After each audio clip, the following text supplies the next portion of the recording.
Hablemos de fútbol y masculinidad tóxica y misoginia y feminismo. Hablemos de un fútbol cuya afición está cambiando de día a día en cámara rápida. Y hablemos sobre el linchamiento en redes a Marion Reimers, una batalla mexicana en esta guerra cultural mundial. Bienvenidos a una conversación de largo aliento.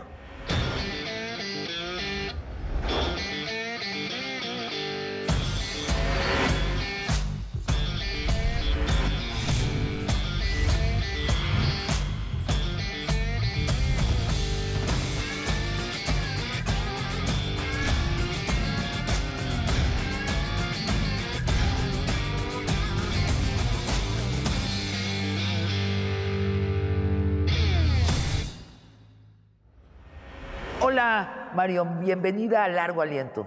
Querida Sabina, un muy fuerte abrazo a la distancia, a ti, a todo el auditorio y muchas gracias por el espacio. Marion, te propongo esta estructura. Primero hablamos del ataque en redes contra ti con Alberto Escorcia, que como sabes es un experto digital, y luego nos quedamos hablando a solas tú y yo. Claro que sí. Hola Alberto, ¿cómo estás? Hola Sabina, ¿qué tal? Hola Marion, gracias por la invitación. Empecemos pues. Oye, Alberto, el ataque a Marion empieza hace un año, precisamente cuando se cambia de televisora de Fox Sports a TNT Sports. ¿Es así? Sí, es correcto. Hay una correlación entre las fechas y cuando empieza el aumento de las menciones de odio hacia Marion. Está correlacionado. Y también me comentaste que cuando hay partido y ella hace la crónica, se sueltan de nuevo. Así es, hay como un disparador cuando es mencionada ya sea por la televisora o bien anuncian que va a hablar o cuando ella está hablando es cuando se disparan estas menciones de odio en un horario específico además, pero en el resto de los días no actúa este ejército. En un horario específico. Ok, este es un dato muy importante. Marion, la motivación del ataque, de estos ataques reiterados, es muy clara. Quieren que te calles, que te silencies, que no existas en la crónica del fútbol de la televisión. La mayoría de los tweets lo dicen directo, que te pongas el mute. ¿Es así? Yo creo que es una cuestión multifactorial, Sabina. Es difícil, ¿no? Entender un solo motivo por el cual se actúa así en contra de una mujer en la esfera pública. Obviamente habría que investigar todavía más y preguntarle directamente al autor o autores intelectuales que están detrás de esto. Pero bueno, sí creo que hay una correlación muy fuerte entre el discurso que yo he manejado también desde la ONG que presido, exigiendo y pidiendo mejores contenidos en el periodismo deportivo, buscando desarticular este discurso de masculinidad tóxica que impera en los medios de deportes y bueno, obviamente también el tener participación en un rol que tradicionalmente había sido destinado a hombres. Claro, claro. Y déjame seguir analizando el ataque en sí. Lo que quiere decir es que hay una granja de bots en alguna parte del país que a ciertas horas y debido a ciertos eventos, unos se activa y unos changuitos que están siendo pagados para ellos, para atacar a Marion, están trabajando. Y luego están las ovejas inocentes que leen los tweets en sus celulares y creen que son tweets de gente como ellos y los reenvían o inventan sus propias variaciones sobre el mismo contenido de los tweets. ¿Es correcta mi descripción, Alberto? Sí, de hecho es la forma en cómo trabajan estos grupos de ataque y de desinformación.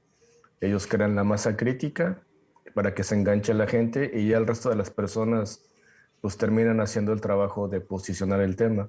Pero sí, o sea, siempre como borreguitos. Exactamente. Como borreguitos. Es el contagio emocional realmente de lo que ocurre en estos casos. ¿El contagio qué? Emocional.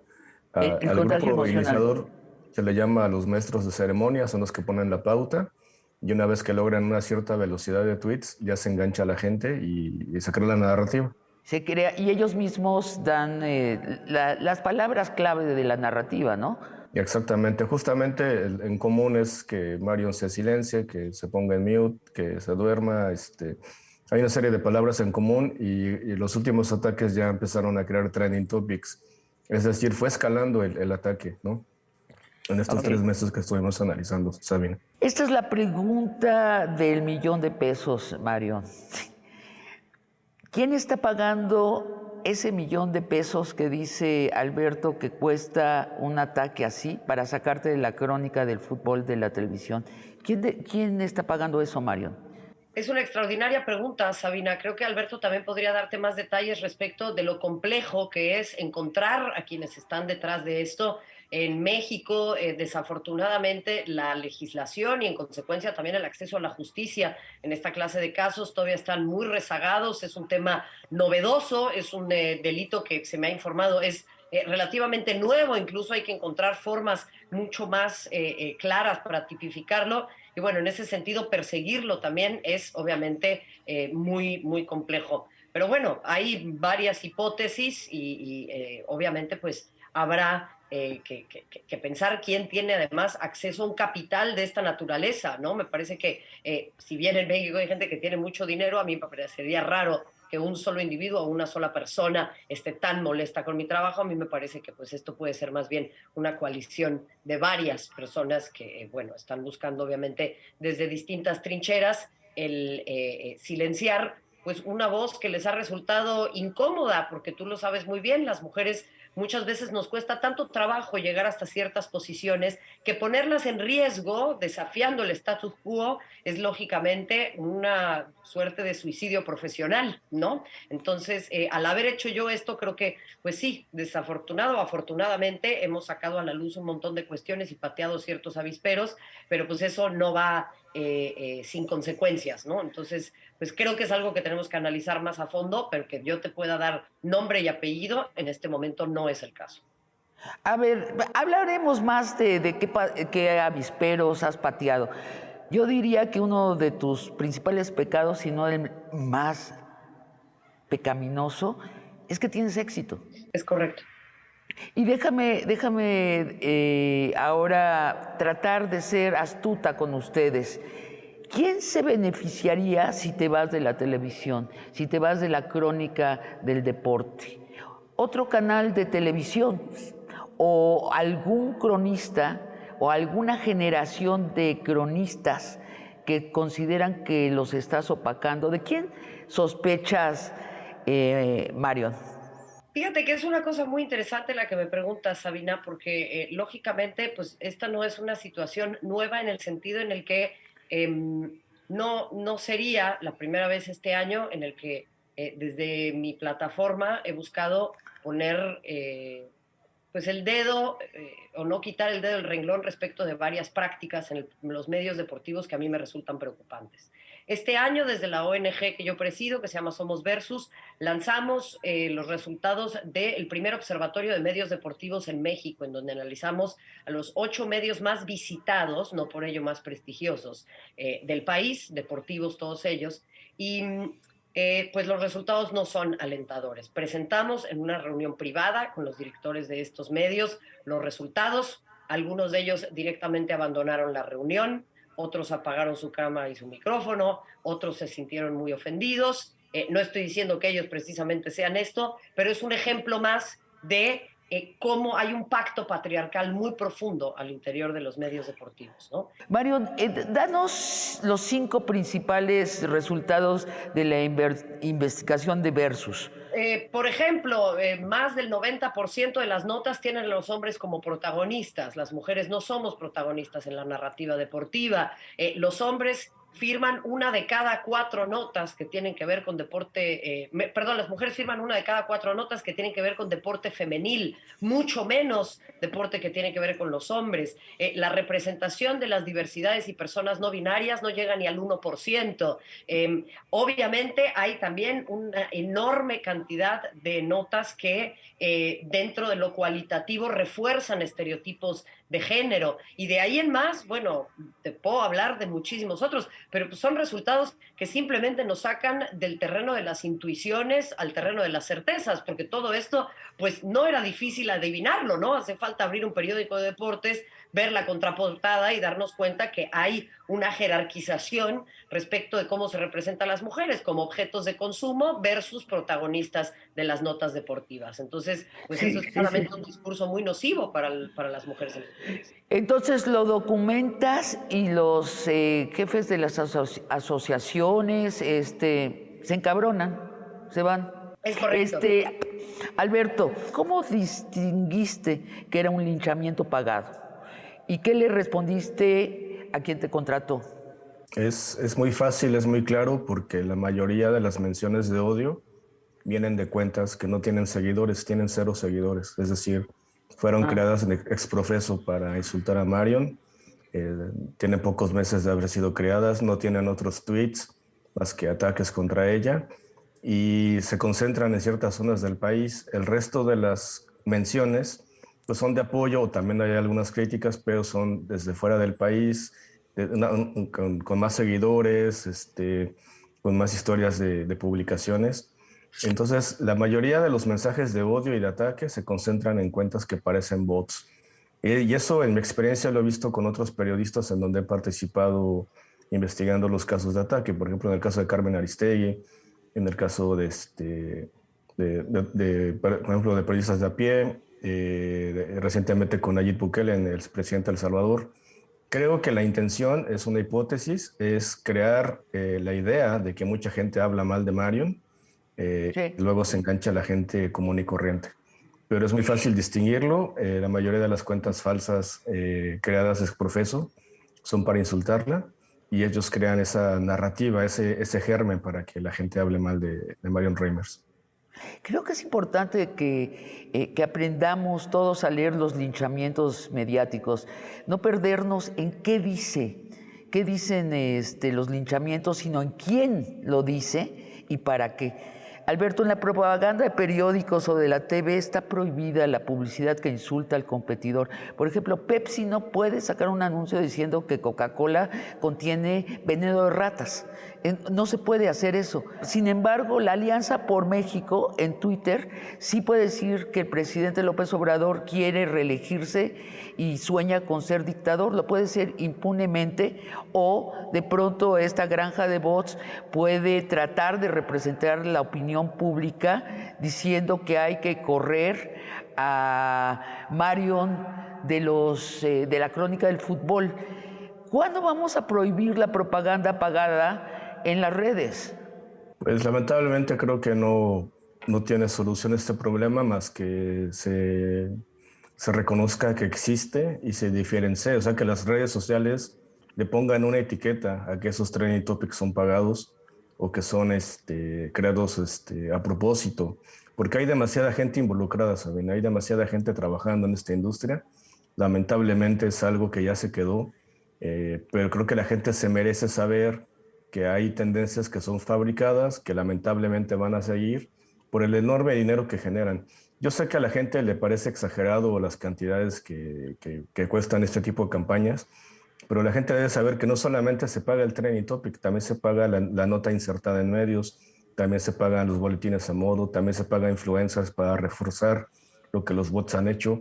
Y si bien una tendencia como la de Marion puede costar entre 400,000 y 500,000 pesos el ataque, diferente a los del presidente que pueden costar hasta 1,000,000 o más de pesos, el combo completo por el cual estas agencias y medios de comunicación que tienen paquetes incluso para ofrecer a sus clientes, puede llegar hasta 10 millones de pesos. He visto muchas pruebas al respecto y creo que si este negocio existe es porque da resultados y lamentablemente en las reuniones que he tenido con Twitter, con Facebook y con Google, ellos no tienen ninguna solución.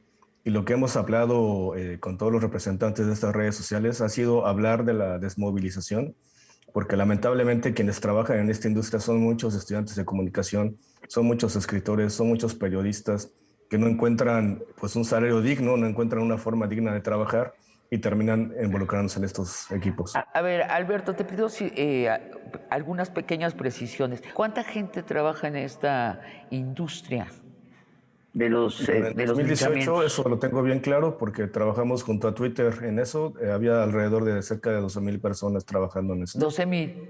Sí. 12,000. Y había un Bueno, ejército de 3 millones de cuentas de bots que ellos Ok. manejaban. ¿Cómo distingues, otra precisión rápida, cómo distingues el tweet de un bot? Un bot es un robot, o sea, no hay una persona atrás. Hubo alguien que programó a muchos bots, pero no hay una persona atrás, ¿no? A la hora que se emite. ¿Cómo lo distingues? Bien, porque tiene ciertas características. La forma en cómo se determina es analizando el patrón que va dejando al diseminar información. Las personas dejamos un rastro caótico, desorganizado, espontáneo, generamos muchos enlaces y los bots o los operadores de bots son incapaces de simular esas conexiones. Entonces terminan generando formas como tumores, como pequeños círculos porque son incapaces de imitar el discurso humano. Esa es la forma en cómo los detectamos, analizando el comportamiento humano reflejado en estas gráficas de Twitter. Oye, y por último, y abriéndolo a Marion, yo creo que no, que 1,000,000 de pesos o 500,000 pesos es baratísimo. Lo que ha costado gangrenar, infectar los medios tradicionales, lo que ahora llamamos los medios tradicionales, es decir, el radio, la televisión y los periódicos, es mucho el dinero con que se compraba a locutores, a editores, a escritores, notas en los diarios, en los noticiarios más vistos en el país o más escuchados. Es muy barato con lo que les está saliendo en las redes. O sea, no voy a decir aquí nombres, pero una mención en el horario estelar del noticiario, pues sí lo digo, de Televisa, costaba sobre 25,000, mucho más de 1,000,000 de pesos. O sea, podía llegar a costar varios millones de pesos, porque el poder no se resiste a no controlar la narrativa. Entonces, bueno, yo difiero de ti en que esto es caro. Yo creo que está baratísimo. Marion, ¿qué opinas del dinero que hay para infectar nuestra comunicación? No, bueno, a ver, creo que hay varias cuestiones que hay que tomar aquí en cuenta y creo que lo que menciona Alberto es bien importante, Sabina. Este es un país en el que desafortunadamente nos hemos acostumbrado a que con dinero se puede resolver prácticamente todo. Y Sí. yo establecería el siguiente paralelismo que para algunos puede ser exagerado o crudo, pero antes y ahora también, por supuesto, quien se encontraba con una situación indeseable pagaba para levantar a alguien en la calle, ¿no? Así le decían, me lo levantas.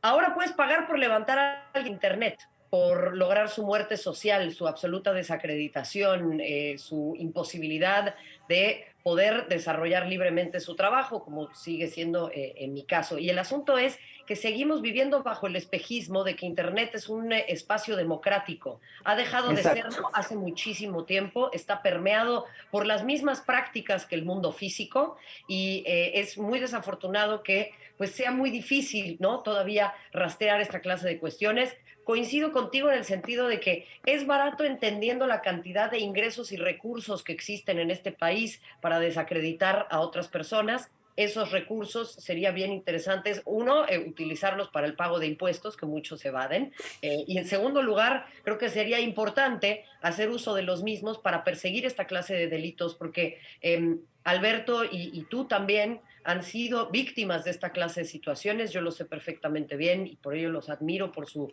eh, resiliencia y su capacidad, pero pues creo que no tiene que ser prerequisito para entrar a Internet, y voy a permitirme esta vulgaridad, aguantar vara, ¿no? Yo creo que Así es. tendría que ser la posibilidad de, en efecto, ser un espacio democrático, que ha dejado de serlo. Los medios de comunicación han estado permeados desde que el tiempo es tiempo por esta clase de prácticas, por ello no es sorpresa que suceda en Internet y tenemos que dejar de pensar que lo que sucede en Twitter es una realidad orgánica. Por ello yo también exhortaría, y ya con esto cierro el comentario, por supuesto doy pie a ti, Alberto, a que las empresas dejen de medir el rendimiento de sus empleadas y empleados con base en lo que se dice en Internet, porque ahí es en donde empieza el verdadero problema. Y es por ello que ellos saben que esto puede tener un efecto, porque quienes estamos en la esfera pública, aparente o presuntamente somos evaluadas o evaluados con base en lo que dicen un montón de bots programados. en una plataforma que ya carece de absoluto control, también desde la llegada de un tipo cuyas decisiones me parecen muy cuestionables como Elon Musk.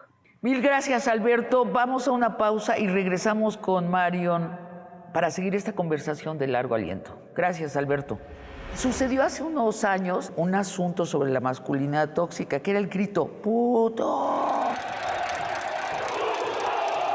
El grito se prohibió. Hubo señores a los que se les cayeron los miembros sexuales a raíz de que no podían decir eso. Es algo que yo desde mi posición cuestioné muy duramente, porque quienes manejaban a la federación en aquel momento buscaron ampararse frente al Tribunal de Arbitraje Deportivo diciendo que esto era parte de nuestro folclore, que era una cuestión cultural. Están tan metidos en una zona de privilegio que no pueden ni renunciar a una sola palabra en aras de mejorar la convivencia con otro grupo social.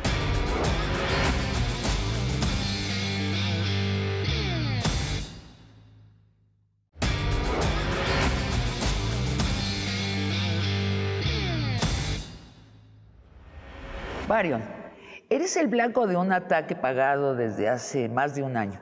Eso es clarísimo, es un ataque pagado, orquestado para sacarte de la crónica del fútbol. Pero hablemos de la dimensión social del ataque. Hablemos concretamente de la fama del fútbol como el último reducto de la masculinidad tóxica. La cueva de los changos alfa que nacieron con su lata de cerveza en la mano y que en un partido de fútbol se pican el ombligo y se dan de codazos, casi no hay mujeres, las mujeres son las que sirven las papitas y el dip, y las mujeres son de las que se habla como me la eché, me la cociné, está buena, está mala. ¿Ese reducto sigue siendo así la afición del fútbol o ya se acabó eso? Es una pregunta muy interesante que creo que tiene diversas respuestas, Sabina. Yo creo que los hombres se están encontrando con desafíos muy importantes respecto de su autopercepción y de la percepción que tiene la sociedad de ellos. Y muchas veces no están encontrando las herramientas para hacerle frente a esto. Hay muchos reductos de masculinidad tóxica que se manifiestan de diversas formas.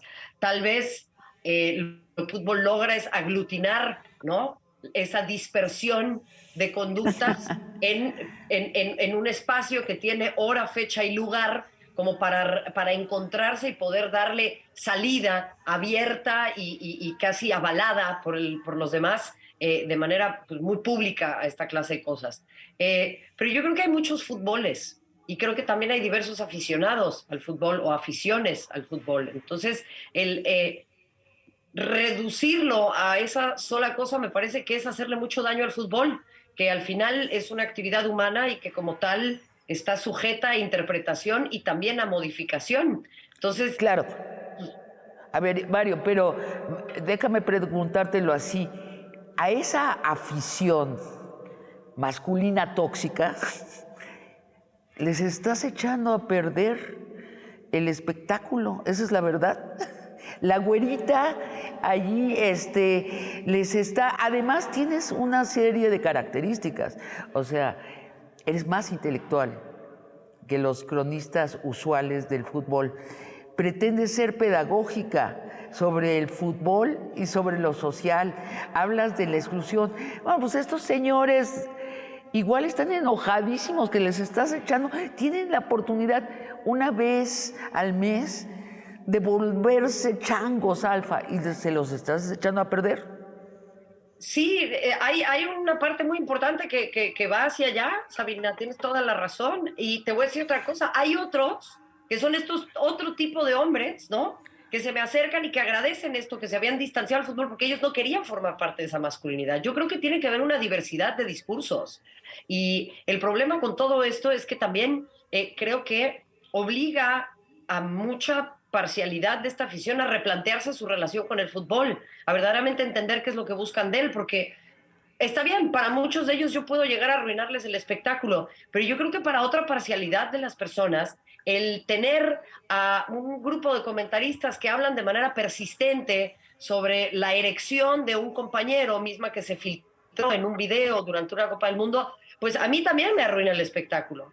Entonces, Claro, creo que, ¿no? O sea, si a claro, eso claro. vamos, pues mi discurso no es un discurso de odio, no es un discurso que busque atacar a grupos históricamente marginados, como pueden ser las personas morenas, las personas homosexuales, las personas con discapacidad.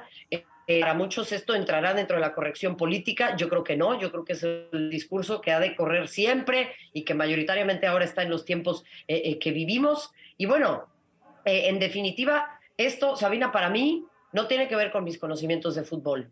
A ver, Mario, déjame seguir insistiendo en esto. Sucedió hace unos años, tú me dirás cuántos, en un platito de Petrich, de laboratorio, un asunto sobre la masculinidad tóxica, que era el grito, ¡puto! El grito se prohibió. Pregunta, ¿hubo señores a los que se les cayeron los miembros sexuales a raíz de que no podían decir eso? Mi otra pregunta es, ¿bajó la afición al fútbol? ¿Fue muy doloroso? Háblanos de ese momentito del puto. Encantada, Sabina. O sea, este grito que surge en Guadalajara cuando el portero despeja es un problema que se manifiesta de forma muy particular con la selección nacional, pero que tiene su origen en la liga, cuando se juega todos los fines de semana. Cuando esto sucedió y la FIFA empezó a abrir carpetas de investigación, es algo que yo desde mi posición cuestioné muy duramente, porque quienes manejaban a la federación en aquel momento buscaron ampararse frente al Tribunal de Arbitraje Deportivo diciendo que esto era parte de nuestro folclore, que era una cuestión cultural en México. Como el tequila, ¿no? Que debíamos protegerlo como el ¿no? tequila. O sea, ser homofóbico y tomar tequila, pues es parte de la cultura mexicana. Y en realidad buscaban defender esto como que no era una cuestión homofóbica, sino era una cuestión de un trato diario, que así se hablan entre ellos. Yo diría que primero hay que reflexionar cómo y qué tanto hablan, ¿no? En segundo lugar, yo cuestionaría de manera pues muy severa el asunto de que esto, de parte de quienes dirigen el fútbol, que es una industria de miles de millones de dólares, lo justifiquen de tal forma. Y por último, lo que pasó con la afición fue que simplemente fue una forma de muchos de responder casi como cuando lo regaña su mamá, ¿no? Me dices, no, ahora lo voy a hacer más. Y bueno, yo le diría a todos los hombres que están allá afuera, pues, ¿es en serio que les cuesta tanto trabajo renunciar a una sola palabra? Están tan metidos en una zona de privilegio que no pueden ni renunciar a una sola palabra en aras de mejorar la convivencia con otro grupo social. Pero bueno, esto habla de la ignorancia y el miedo. Y desde mi trinchera es algo que yo hablé mucho, hubo muchas críticas también, hubo muchos colegas que pues justo minimizaron esto pensando que es una cuestión que nada tiene que ver con el deporte. A mí me parece muy interesante que digan eso cuando de repente, pues justamente estos mismos directores de medios privilegian a mujeres con poca ropa en sus contraportadas, cosa que tampoco tiene que ver nada con el deporte, o hablar de los tatuajes de Sergio Ramos o las parejas sexuales de la madre de Neymar. Entonces, claramente hay una falta de formación editorial y periodística muy importante, una improvisación persistente de discursos y de contenidos, y eso habla únicamente de una falta de prevención, una falta de protocolos y una falta de seriedad al interior de las redacciones. Y de una defensa de un privilegio, ¿no? O sea, cuando dicen puto, están diciendo todos los hombres que no son heterosexuales son lo peor. ¿Y por qué son inferiores? Porque son como mujeres.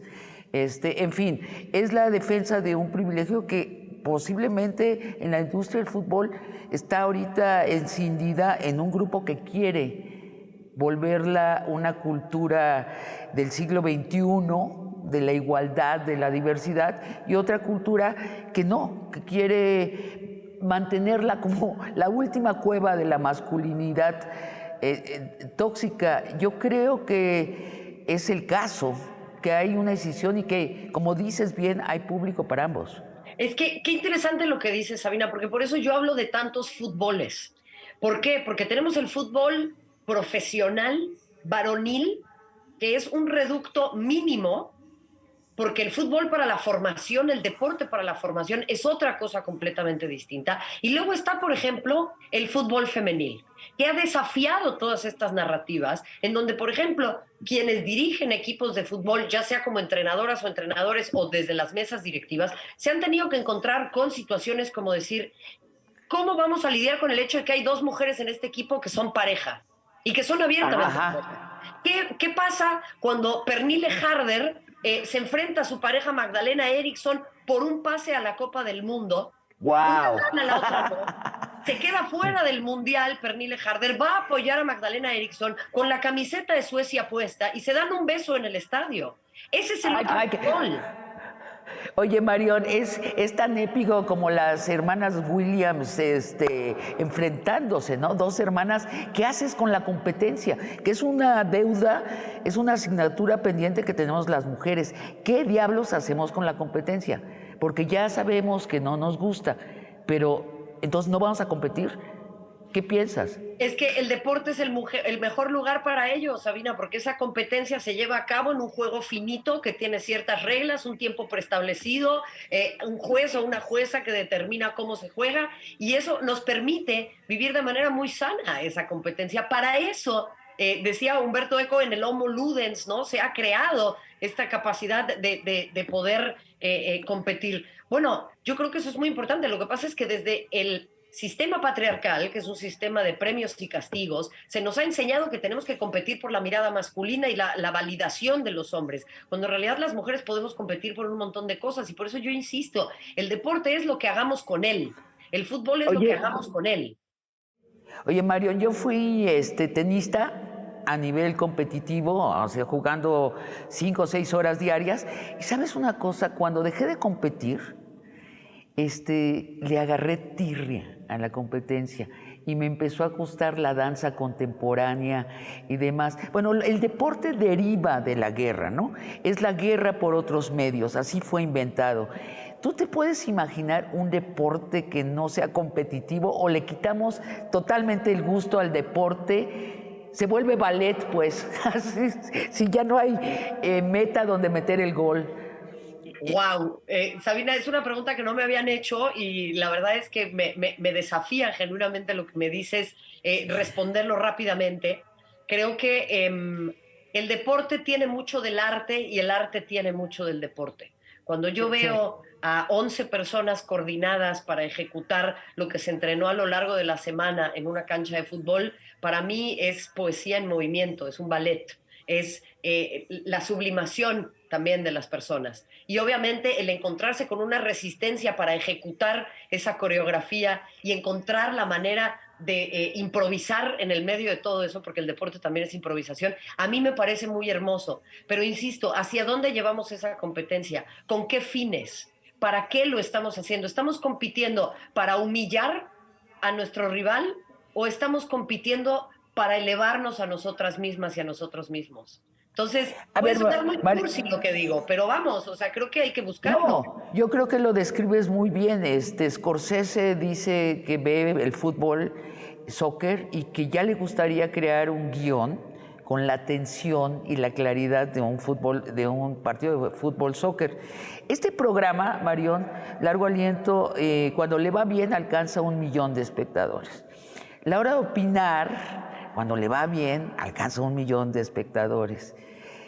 La Mañanera de López Obrador alcanza, cuando le va bien, 3 millones de espectadores. Claro que ese es diario. ¿Qué rating alcanza un partido de fútbol de Primera División Nacional? No, bueno, son varios millones, Sabina. Más que La Mañanera. Me parece que sí, la verdad. No quisiera decirte que tengo otros datos, Sabina, pero hasta donde tengo entendido, sí. ¿Un partido de fútbol del Mundial? Mira, la Copa del Mundo alrededor del el planeta, se espera que esta la vean más de 1.000 millones de personas en su conjunto. O sea que es una llegada impresionante. En México, un partido de la selección, yo creo que alcanza por lo menos dobles dígitos, me atrevería a decir. Bueno, es que los números del fútbol, de espectadores del fútbol, son importantísimos. Posiblemente, salvando tal vez las Olimpiadas, ciertos eventos de las Olimpiadas, no hay nada comparable. Ahora, ¿para qué sirve todo esto?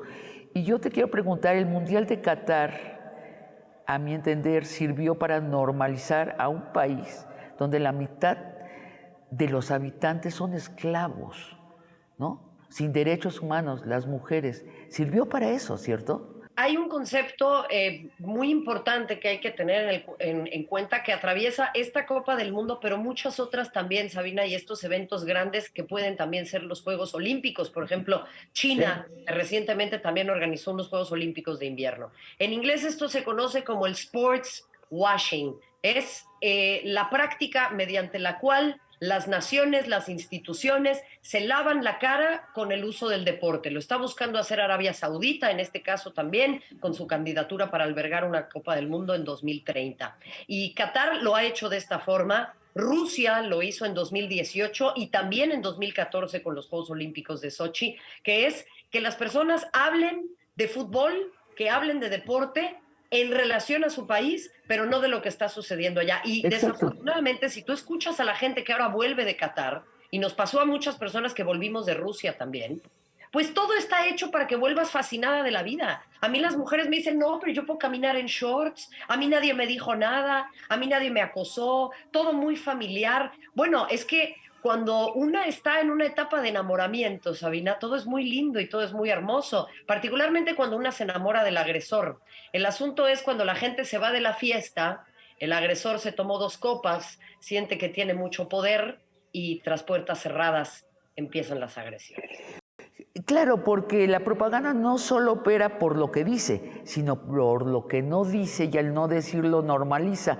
Al tener nuestras miradas puestas en el fútbol y que nadie se queje de eso, estamos dando nuestro consentimiento a que la mitad de la población de un país tenga que andar en celdas caminantes. Y es tal vez la propaganda más peligrosa.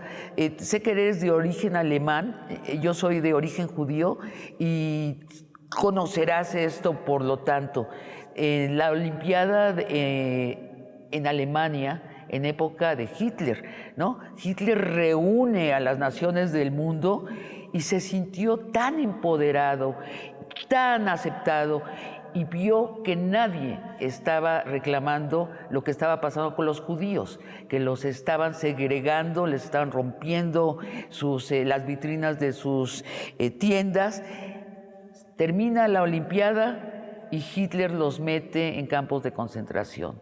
Y pasó lo mismo que en la Olimpiada. Durante toda la guerra, largos años, la gente no se atrevió a quejarse de que había un señor que estaba metiendo a un porcentaje interesante, cerca de, digamos, 15% de la población, a campos de concentración y gaseándolos. Fue hasta que terminó toda la guerra que pasó. Dicho lo cual, ¿te gustó el Mundial de Qatar? No, hombre, Sabina, mira, te cuento un par de cuestiones. Qué interesante es esto que mencionas, ¿no? Desde Mussolini, durante la Copa del Mundo que se celebra en Italia en 1934, amenazando a su seleccionado para que ganaran, porque pues él obviamente tenía un papel muy importante en que esto sucediera. Después, los Juegos Olímpicos con Hitler, como bien lo mencionas. Qué protesta silenciosa la de Jesse Owens, ¿no? Ganando en la carrera de los 100 metros planos ante la mirada atónita de los nazis, cosa que a mí me sigue pareciendo uno de los momentos más hermosos en la historia del deporte. Y de ahí en más seguimos avanzando. Esta práctica no es nueva. Sucedió con Videla en 1978 en la Argentina, cuando a 800 metros de ahí se encontraba la ESMA y estaban siendo torturadas hombres y mujeres en tantas celdas. En fin, son incontables estas situaciones.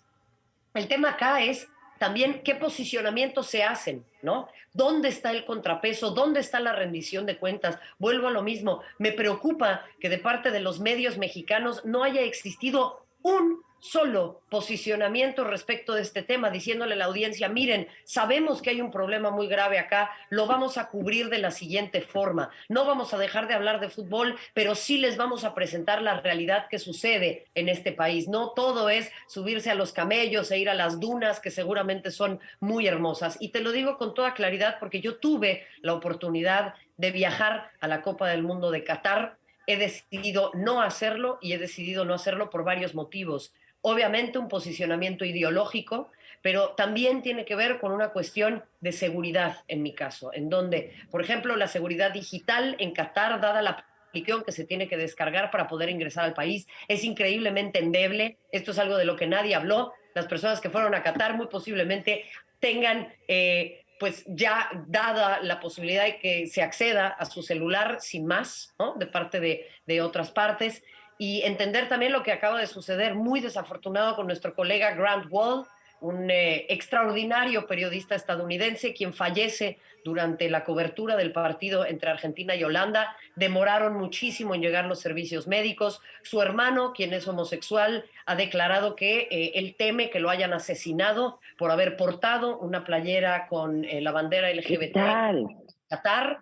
Y todas estas circunstancias, Sabina, a mí me llevan a pensar que no es del todo seguro para mí asistir a esa competencia. Y esta es una pregunta que ningún hombre heterosexual en el ejercicio de su labor se ha tenido que hacer. Y es por ello que esta Copa del Mundo es el epítome de la homofobia y el patriarcado, no únicamente en el deporte, sino en la cobertura mediática, en donde a mí me preocupa que los discursos vayan a ser: qué bonito es Qatar, todo maravilloso, yo a las mujeres las vi muy bien, obviamente esto enunciado desde la voz de un hombre, o ¿por qué se quejan tanto en México si en Qatar pueden estar mucho peor? Y esos son dos discursos que a mí me parecen muy peligrosos, permeen en lo que tú decías ya, medios que tienen un alcance tan masivo y hegemónico como lo son los medios deportivos.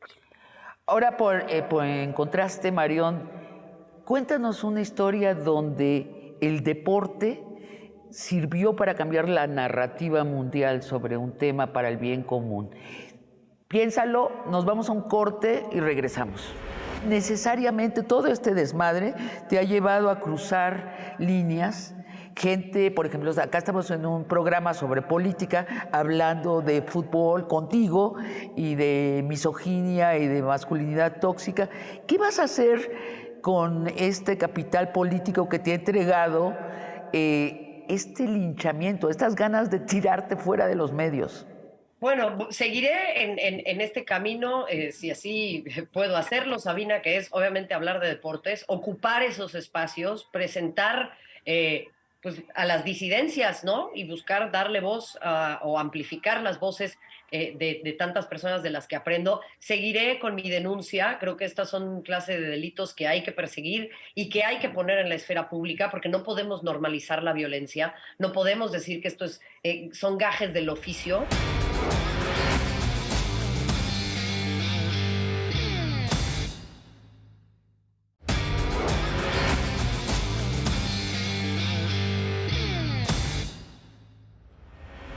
Marión, te pregunto sobre una historia en donde el deporte haya jugado un papel clave en el cambio del relato mundial hacia el bien común.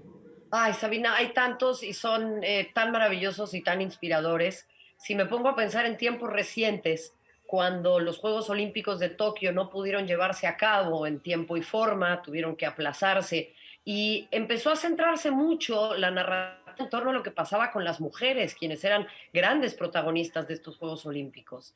Está la estadounidense japonesa Naomi Osaka, que tú como buena tenista sabrás conocer, quien habló de la salud mental, de su imposibilidad de seguir compitiendo porque no se sentía bien. Qué interesante que un hombre de masculinidad tóxica como Novak Djokovic hubiese respondido que sentir presión es un privilegio. Al día siguiente, jugando los dobles, sufre tal frustración que no puede lidiar con ella, rompe la raqueta y deja a su compañero solo en la cancha.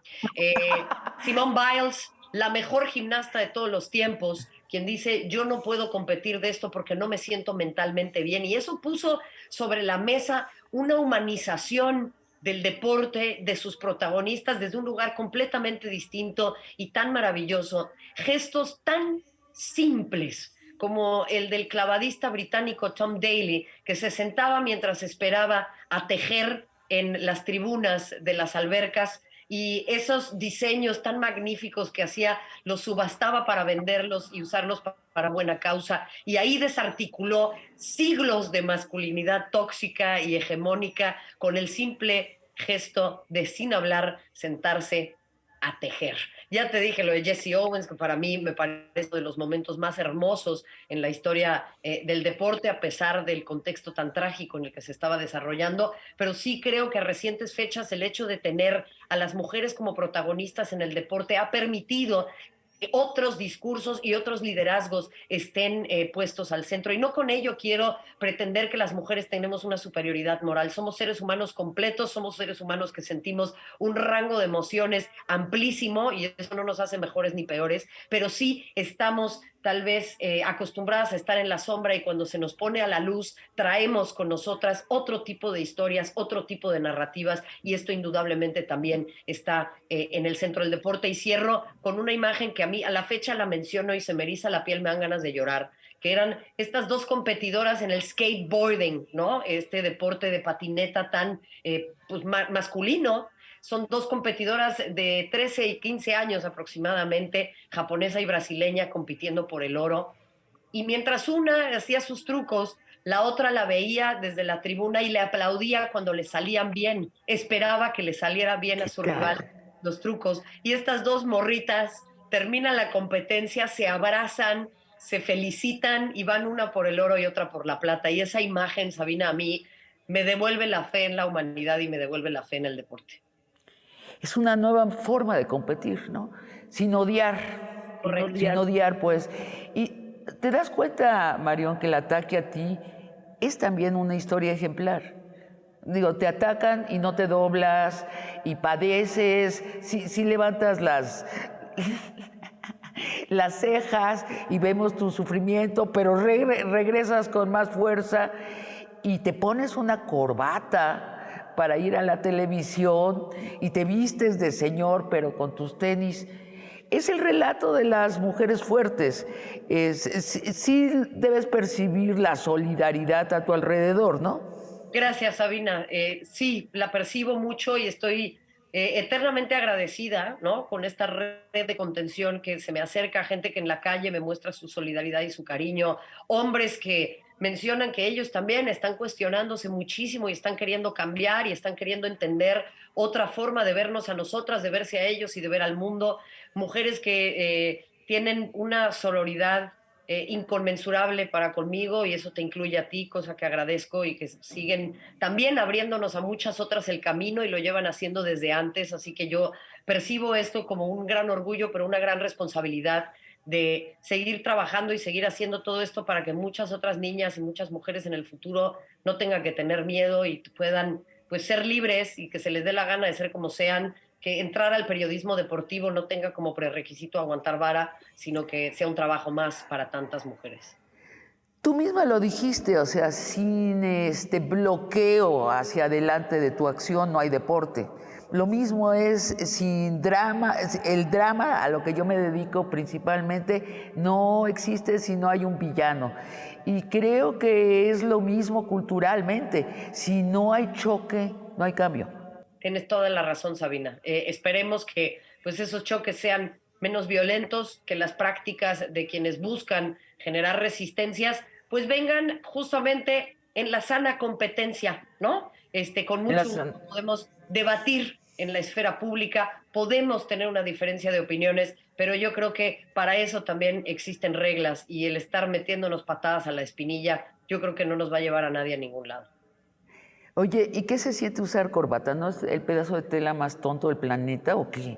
A mí me encanta, la verdad, me encanta. Sí. Es un accesorio más, creo que luce de maravilla y como todo en la vida está sujeto a interpretación y modificación, así que yo lo interpreto como una parte de mi vestimenta perfectamente legal para que yo la use. Ahora, ¿qué vas a hacer con este capital político que has adquirido en el último año? O sea, te has vuelto, necesariamente todo este desmadre te ha llevado a cruzar líneas. Gente, por ejemplo, acá estamos en un programa sobre política, hablando de fútbol contigo y de misoginia y de masculinidad tóxica.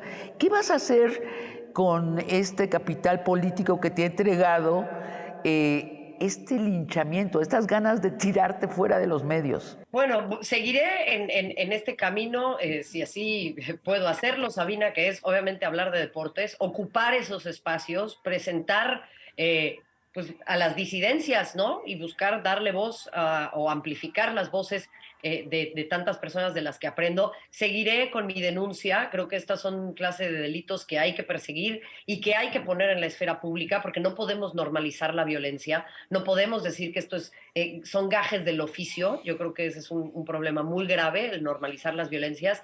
Y bueno, agradecerte a ti el espacio, a todas las personas que se solidarizan con esto y entender que este es un problema real, que no podemos dar por sentado ningún avance y ningún derecho, de ninguna forma, porque en la historia de la humanidad si algo hemos aprendido es que cuando damos por sentados los derechos y las libertades rápidamente se borran, y generar esa resistencia tenemos que ser un contrapeso, porque hay ejercicios muy claros que pretenden desde muchos ángulos pues silenciar esta clase de voces y que el mundo pues siga siendo absolutamente hegemónico, y eso para mí no puede ser. ¿A quién estás denunciando y en dónde? Pues estoy teniendo acompañamiento de parte de ONU Mujeres, quienes me han acercado ya con un equipo de abogados para poder hacer una denuncia de este tipo. Obviamente estoy trabajando con organizaciones en defensoría de periodistas, como puede ser Artículo 19, y de ahí en más, bueno, pues hay que empezar a trazar un camino, porque esto es algo muy nuevo y es un camino muy rocoso, y hay que ver cómo es que se hace este litigio estratégico para que tenga un efecto. Sí, porque no entiendo a quién estás denunciando, si precisamente están ocultos los villanos de esta historia. ¿Se pueden? Pregunta, ¿qué te dicen los especialistas internacionales? ¿Sí se puede detectar quiénes son los villanos? ¿Quiénes están pagando este ataque? Lo que pasa es que toma mucho tiempo y mucho dinero, Sabina, y eso es algo que pues finalmente tiene que financiar la víctima desde su propia bolsa, ¿no? Entonces, pues seguiremos andando ese camino, pero pues eso es lo que quiero visibilizar. Yo soy una mujer con privilegios, soy una mujer con acceso a oportunidades, soy una mujer que tiene una educación media superior que le permite también trazar ciertas estrategias, soy una mujer en la esfera pública. Muchas víctimas, muchas personas no tienen esas facultades y esas capacidades. Entonces, ¿cómo vamos a lograr que esto avance? Es lo que estoy tratando con el equipo de abogados, que, bueno, me han pedido también tenga yo discreción a este respecto, pero estamos trabajando en ello. Bueno, es que, digo, nos lo hemos saltado por evidente, pero habría que decirlo acá, en nuestros últimos 2 minutos de programa, que cuando hay un ataque así en redes, lo que pasa es que se está cambiando la conducta, no solo en redes, sino lo que se le dice y cómo se trata a las mujeres en el metro, en las calles, en las escuelas, en sus propias camas con sus parejas. Y por eso es que a las otras mujeres y los hombres que nos acompañan en eso, nos debe importar vivamente parar estos ataques, y me fascina la idea de poder hacer justicia, o sea, de sacar de las tinieblas a estos odiadores ricos y exhibirlos y que paguen simbólicamente con el rechazo social y que paguen también en dinero, o sea, que les duela donde les suele doler a estos señores. No sé por qué me imagino que son señores. Marion, ha sido una delicia platicar contigo. Muchas gracias. Al contrario, Sabina, te agradezco tu generosidad y por supuesto te envío un fuerte abrazo a ti, al auditorio, con toda mi solidaridad para ti también, que sé en redes también tienes lo tuyo y desde acá. Sí, también me abofetean seguido y diario. Muchas gracias a ti, Marion. Y amigos y amigas, los esperamos el próximo jueves en otra conversación de largo aliento.